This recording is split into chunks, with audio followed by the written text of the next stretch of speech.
Welcome to the Health Edge, translating the science of self-care. I'm Mark Pettis, and with my friend, colleague, John Bagnulo. John, good morning, my friend. Hey, good morning, Mark, and hey, happy Thanksgiving, my Happy favorite thank holiday.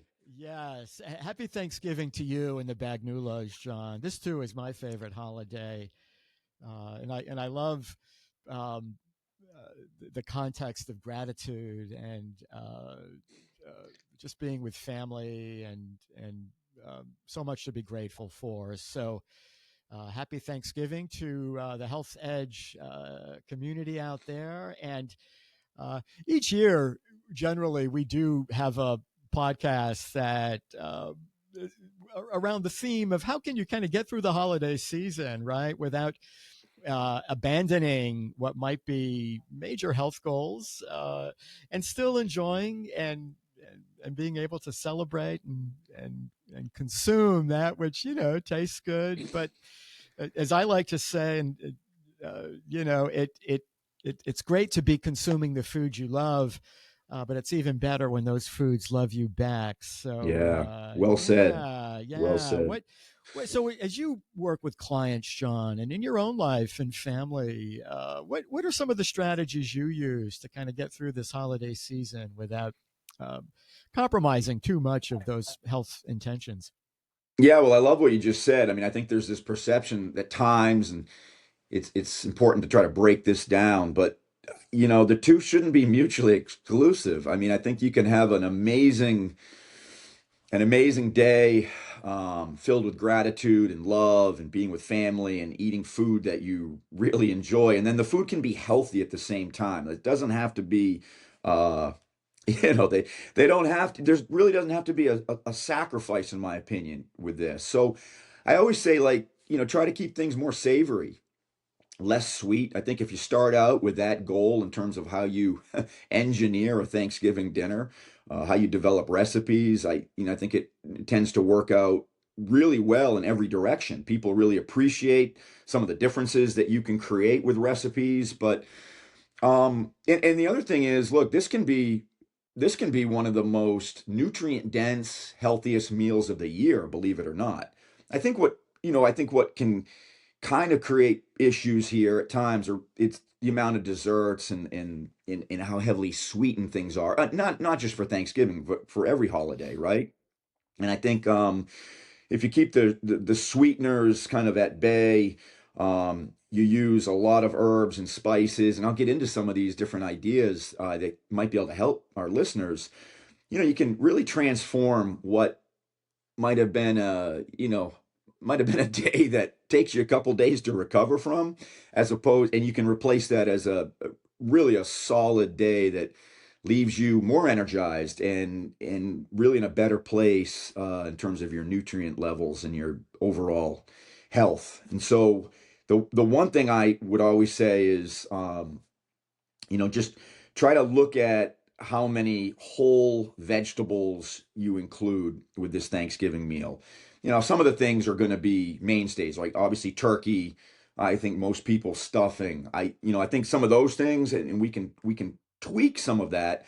But when you get into some of the side dishes, I think that's where whole vegetables, maybe again, either seasoned with butter and herbs or olive oil if someone has an aversion to butter for whatever reason, create that more savory mix with that approach, as opposed to, things that are, again, and there's a long list of things, like you can have amazing sweet potato or winter squash dish without the brown sugar and without the things that kind of take it over the top. Mm. So that's where I would start.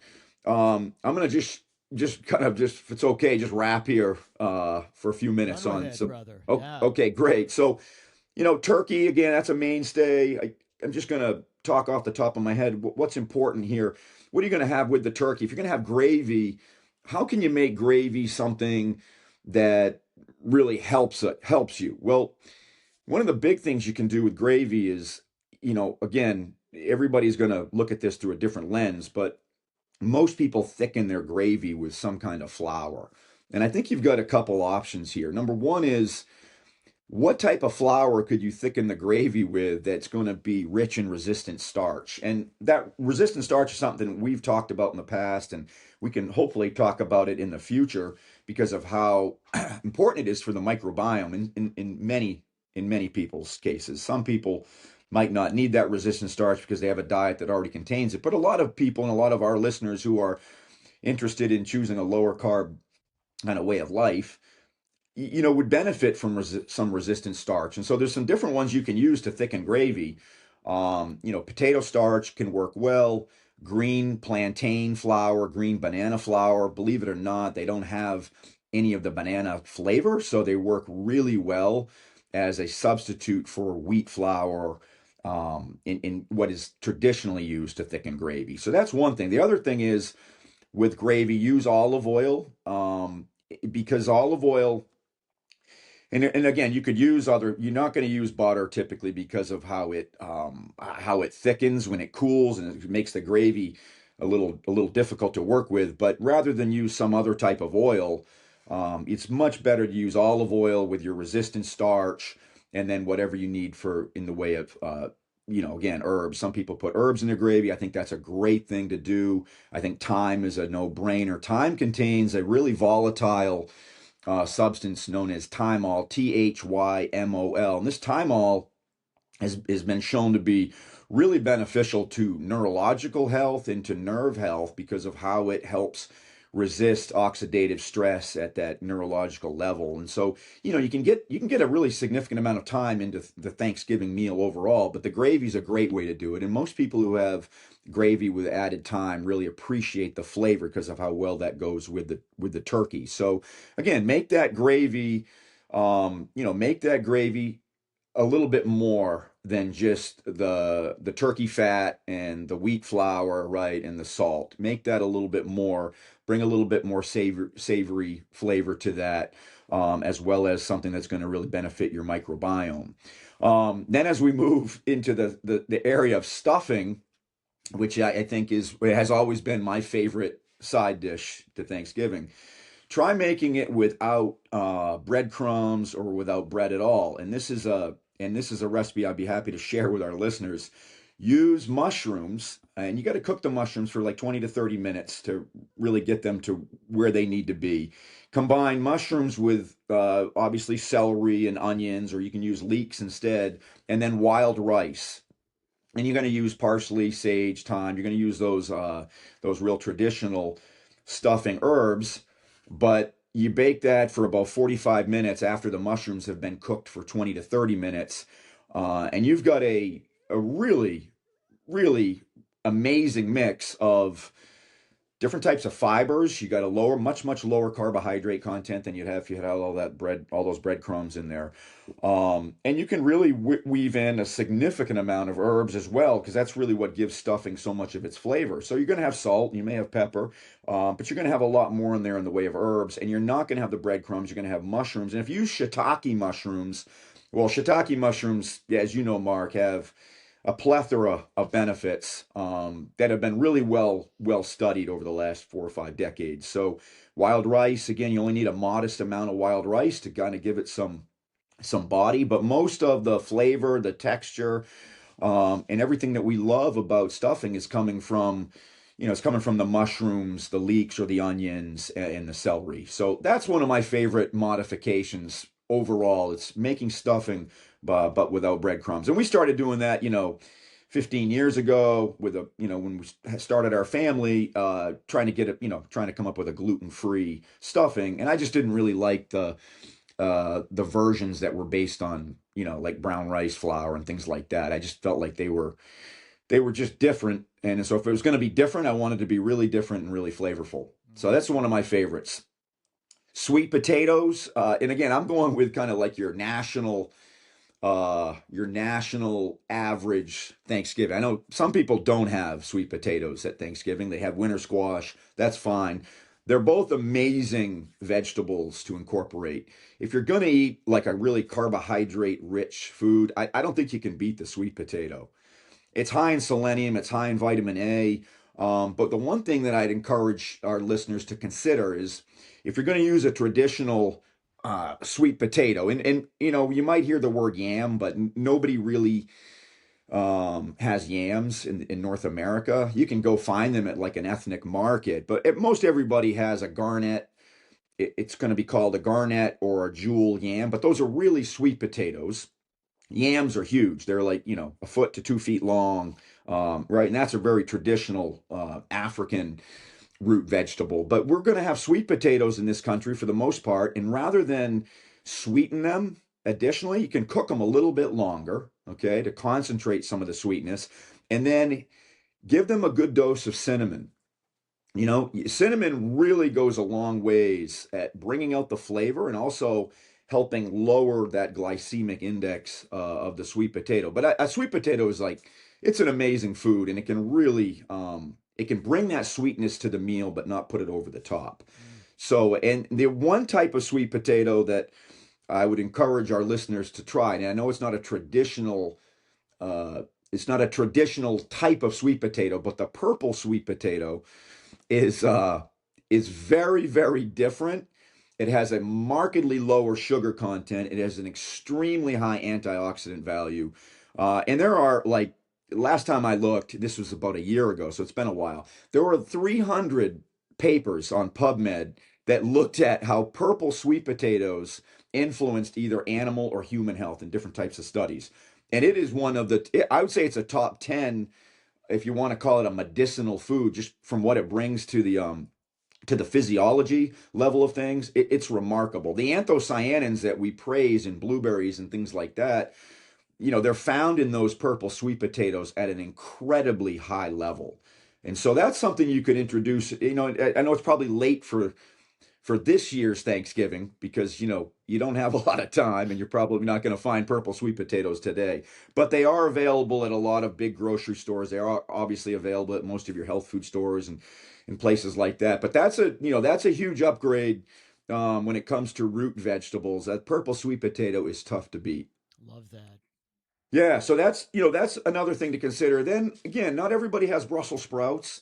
Not everybody has collard greens, but I think having one of those two with Thanksgiving goes a long ways. You know, for a couple reasons. Number one is both of them are really good sources of sulforaphane. That's something found in brassicas that, as a phytonutrient, has incredible anti-cancer properties, very anti-inflammatory. Again, it's great for both the liver, it's great for the brain, heart health as well. So sulforaphane is found in broccoli, but at a fraction of what you'll get in Brussels sprouts and collard greens. So, you know, again, collard greens is more of a traditional southern United States accompaniment to Thanksgiving. Brussels sprouts more, you know, here in New England and in northern states. But either one is incredible. And I think having those at your Thanksgiving meal brings in so much in the way of, you know, not just sulforaphane, but vitamin C in the case of Brussels sprouts. Also, the type of fiber that are found in those is great prebiotic, great for gut health, which a lot of people need help with at this time of year, right? I mean, when the holidays set in, and this would really mark the beginning of that stretch, a lot of people have, and you and I have talked about it, Mark, a lot of people have an overall like pattern of meals or diet for 2 months where the microbiome is really underserved, right? A lot of heavily processed flour-based foods. And, you know, I think having Brussels sprouts and collard greens in general, not just at Thanksgiving, but certainly at this meal, it's a great way to kind of set that pattern for the next couple months because they do offer us so much that we typically don't get from your standard American vegetables like broccoli and things like that. So I really like Brussels sprouts a lot. Try not to overcook them. I think that's when they get a bad rap. That's when kids have a bad experience with Brussels sprouts and they never go back, right? Because they're cooked to mush. Leave them al dente. Leave just a little bit of texture at the core. You know, use the salt liberally with them. It really brings out a lot of that flavor. But that's one of my top vegetables, period. And to add it at Thanksgiving, again, you're just kind of turning up the nutrient density of the meal. So that's one thing. And then I'll end with this. You know, the desserts can really be, they can be very healthy, and they're going to still have maybe some sugar depending on the version you want to make. But a pumpkin pie that is made with an almond meal or a pecan crust. So here's the I think the what really seals the deal.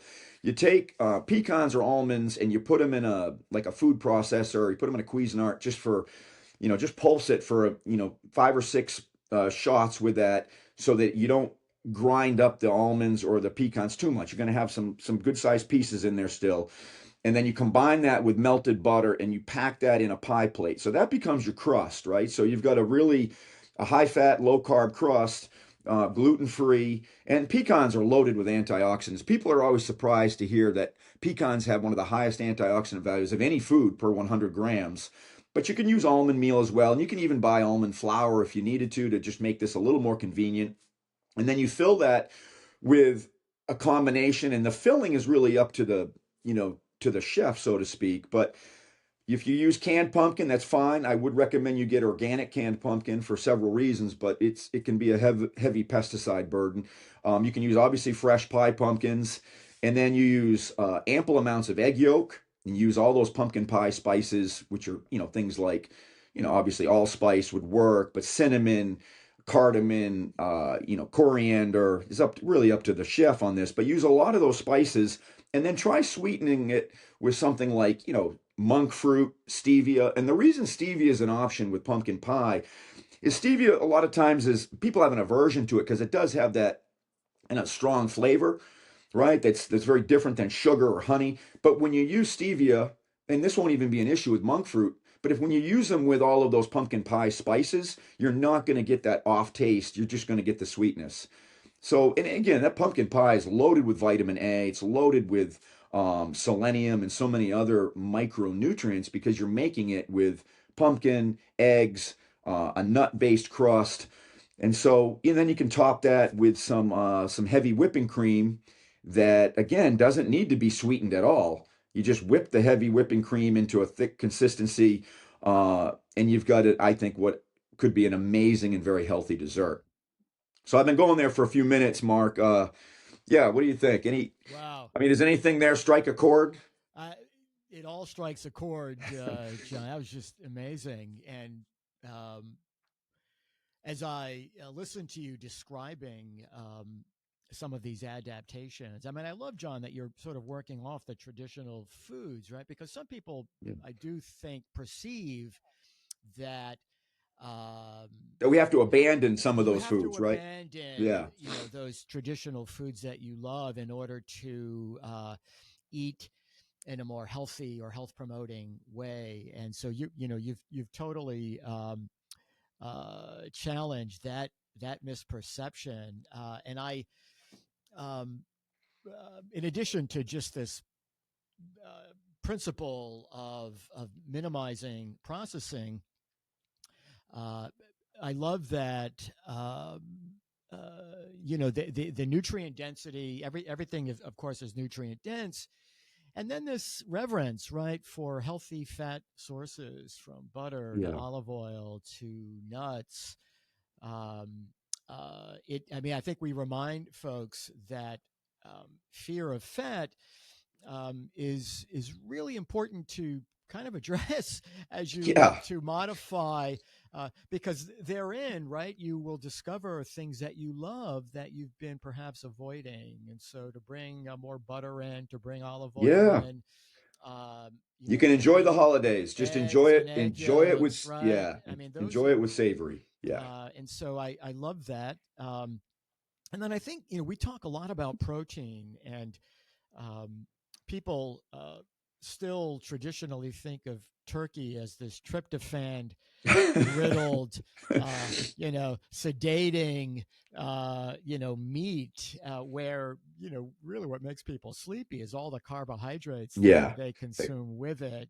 exactly. Turkey gets unfairly condemned, but the importance of protein in general, and Yeah, getting enough, and for those with really big appetites, going for an additional portion of the turkey or protein, as opposed to another slice of pumpkin pie, or another couple of scoops of mashed potato. Anytime you can substitute, right, a protein yeah, for 100%. a carbohydrate, as an additional energy source, even though all the carbs you describe are root vegetables, sumptuous, fiber rich.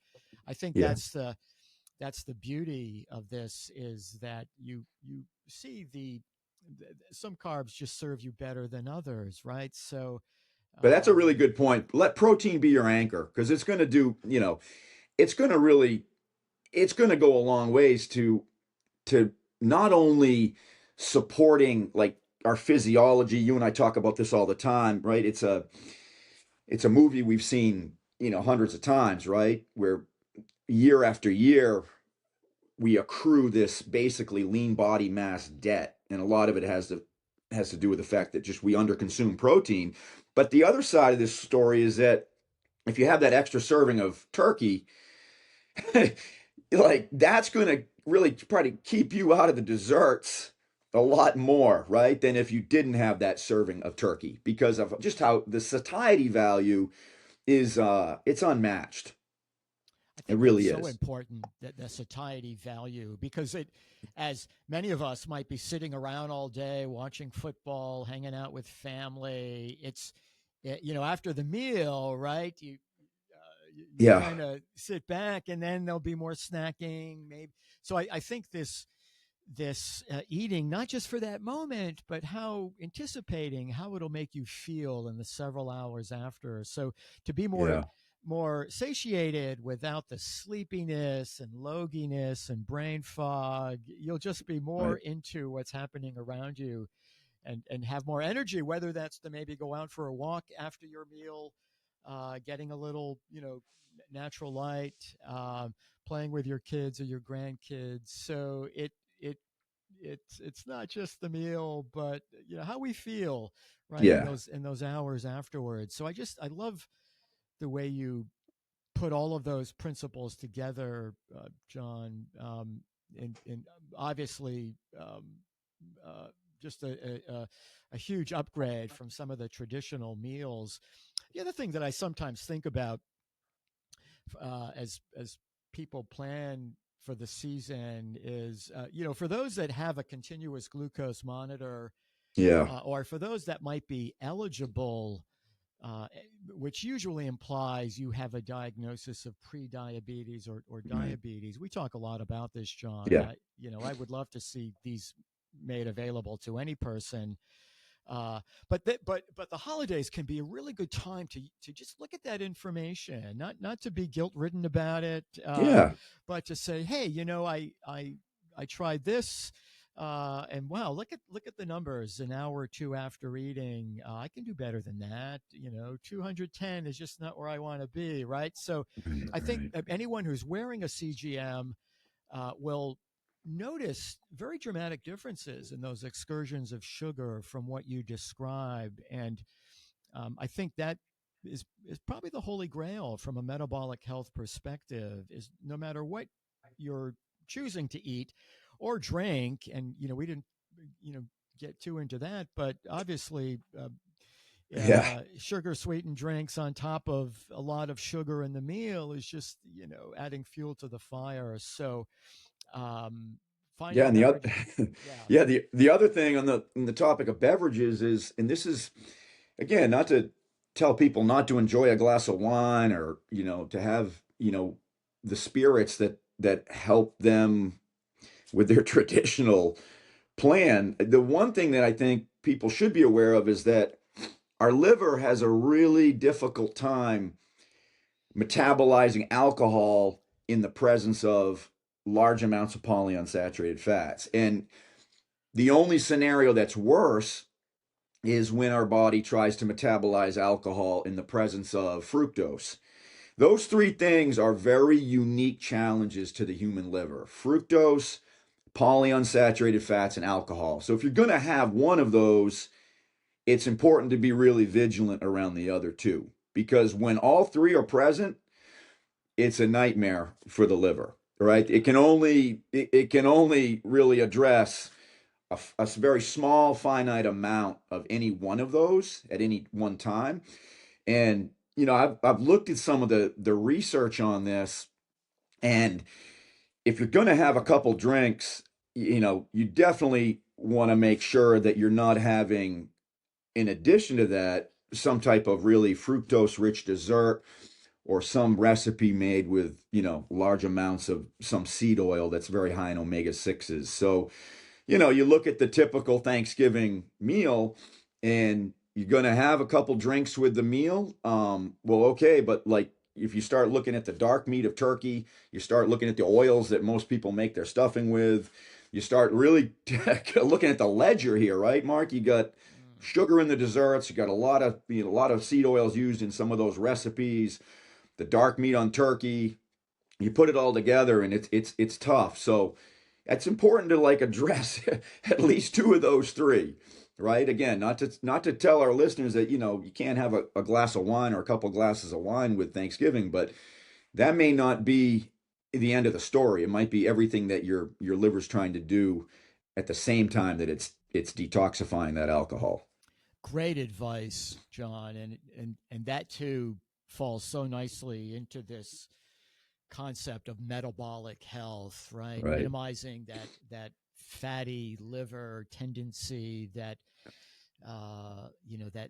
lipogenic, right? Just right, right. and so really great news to use there, John, for folks. I appreciate. I took a lot of notes, and I love that, and we talk a lot about mindfulness and the importance of obviously bringing that in to the spirit of Thanksgiving celebration, as one would do with every meal.